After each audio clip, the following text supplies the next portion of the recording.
Hey there, Gabe here. And Johnny, back with another theory of Zelda for you.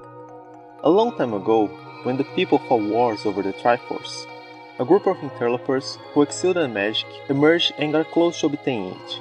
So the goddesses, through the light spirits, banished them and their magic to the Twilight Realm. Ages later, they eventually turned into the Twilight. Little is specified about who those interlopers were, but many clues can be gathered mostly from observing details around Twilight objects.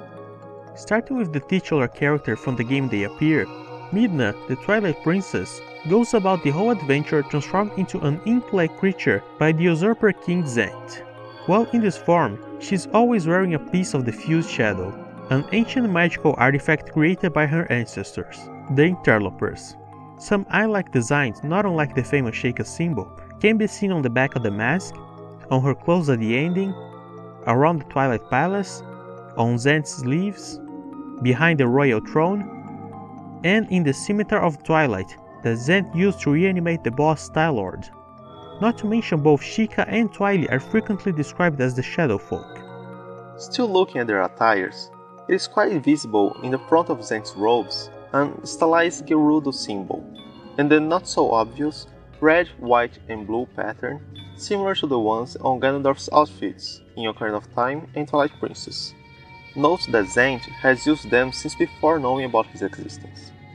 With the exception of Midna, a detail a bit more discreet among most Twilight is the little tufts of red hair showing up from below their clothes. Are they dressed? That seems to merge with the body. Maybe they are dressed in shadows. Anyway, and the only other race exclusively of redheads are the Gerudo. The leader of both races also uses some ornament on their forehead. Both are usually taller than the average, or in Link's case, below average Hylian, and their eyes seem to vary from yellow to red, and until recently every Sheikah had red eyes, and the Gerudo predominantly yellow eyes. Individuals from any race in Hyrule have been shown to be able to use magic. But as a group of people, the ones most adept at magic have always been the Gerudo, who are for the most part either a warrior or a witch, and the Sheikah, with all of their secret ninja techniques.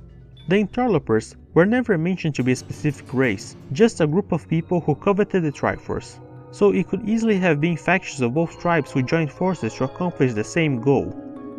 Midna mentions that, besides their banishment, the goddesses left the Mirror of Twilight as a link between both worlds, but it is not confirmed if it was actually used to imprison the Interlopers in the distant past.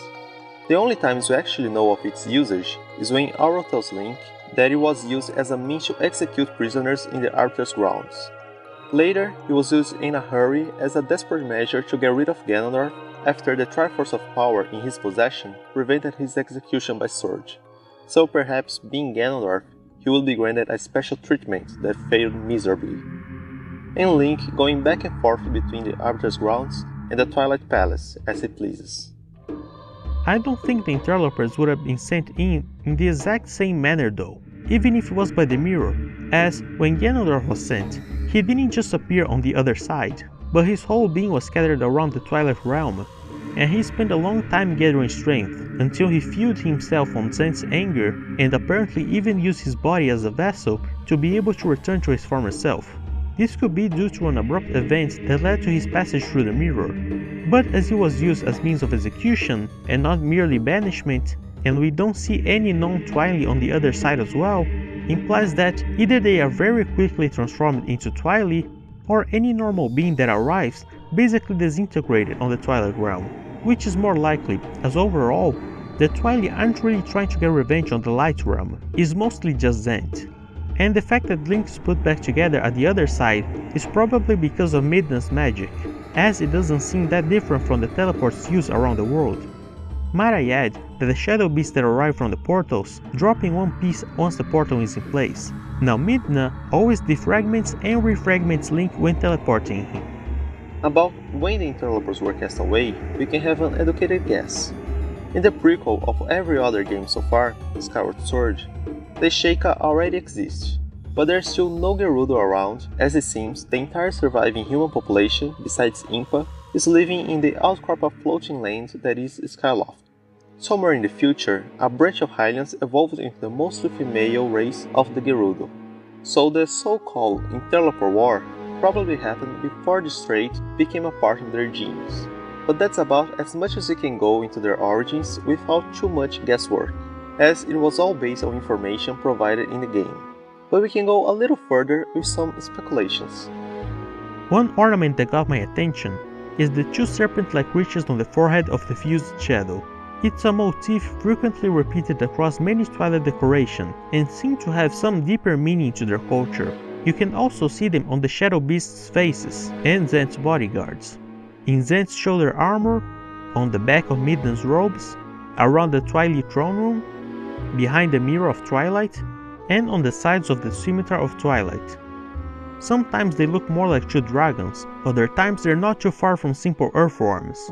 The fact that the twin serpentine shapes are important to the Twilight is evident. They also seem to appear on the sides of Ganondorf's neck armor, so one of the references that come to mind is the Spirit Temple, and consequently the Arbiter's Ground, where there's always a snake around the statue of the Goddess of Sand of the Gerudo, and at the entrance there are two snakes, one to each side of the staircase.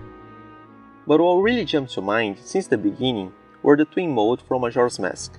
While not snakes, they fit just as well or even better with the figures made by the Twilight. But now you're thinking that Majora's Mask takes place in Termina, which has no obvious connection to the Twilight Realm. Midna says that the interlopers were chased across Hyrule before being driven into another realm, so maybe some of them managed to escape to a parallel land before it happened. Once there, those Sheikah and Gerudo turn on each other and start an endless war between themselves up to their afterlives. Besides the Garou fighting from the shadows, there are many signs of Sheikah culture across Termina, and in the Ikana Kingdom, or Balik, the only undead individual with clearly some hair remaining is the King Eagles du Ikana, with a red beard, and both him and his lackeys use but a few pieces of clothes and armor with golden ornaments, much like the Gerudo, and fabrics with colors seen in Ganondorf's outfits. Perhaps even the actual Gerudo from Termina evolved from the Ikanan people. The dual-wielding sword technique of the old Sheikah may have been passed to the ancient Gerudo and later the Twilight, as the Gerudo from Ocarina of Time and Majora's Mask, Ganondorf from the Wind Waker, and Zent all use two sabers in fight like the Garou. But why would the twin mode have any influence on the Twilight or the Gerudo from Hyrule cultures?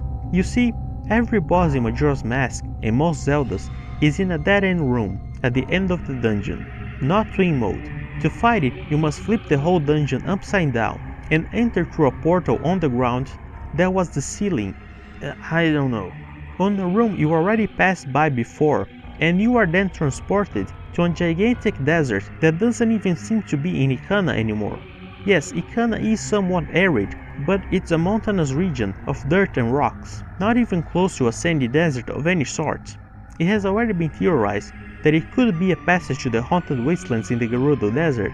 After all, Termina is already connected to Hyrule through the Lost Woods. There's nothing stopping other pathways to exist between them, and a group of interlopers may have found their way in. Also, the name Twin Mode seems to derive from the Moldworms, that usually look like slithering insects commonly found in the desert area of many Zelda titles. The ancient Gerudo may have worshipped Twin Mode, and when part of their race merged with the Sheikah into the Twilight in isolation, this piece of culture was maintained over the ages. The symbol of Ikana, used by the king, his lackeys, and the Composer brothers, is quite similar to the jewelry on Mina's forehead when in her true form, so it could have come from an older symbol designed by the interlopers. I've also seen people dismissing the similarities in the shape of the filled shadow's eye and, I wanna say, breathing holes in the front with Majora's Mask's designs, as just that, coincidental similarities. But added to the amount of other similarities around their origins and stories, they were probably created by the same people, but they still present enough differences in styles to be works from different eras. You can watch our video here about the origins of the first deity that goes over Majora's origins as well. Just to add a few things, merely on the visual side, I'd like to point out that the Zuna, who only appeared in Four Swords Adventure, are also a race from the desert and have a peculiar green skin. Although their sprites are not very clear on their features and they could just as well be cactus people.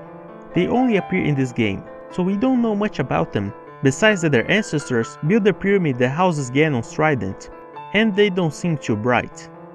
And both Viron from Oracle of Ages and Yuga from A Link Between Worlds, both are powerful magicians with red hair and pale greenish skin. They could have some sort of connection to the Twilight. And looking at Breath of the Wild's basic shields, all of their designs make some sense. A flower in the regular one, okay, an animal skull for the region with livestock, bunny design for hunters and fish for fishermen, and then the Traveler's Shield with twin snakes for apparently no good reason. Some theorists would have called Zonai by now. But despite their brown color, its design would fit right in with Twilight artifacts. And since the legend of the Hero of Twilight is still known till the era of Breath of the Wild, maybe so is the legend of his companion, a traveler from another realm who was invaluable in saving Hyrule. Or never mind me, I'm just rambling. That's all about interlopers for now. Remember to tell us what your thoughts are about them in the comments below, and if you liked this video, click the thumbs up and think about subscribing for more theories. If you got the time, you can check our half-hour long video going over every Zelda map in the mainline series, comparing each one and analyzing its changes across the eras. Till the next video! See you then!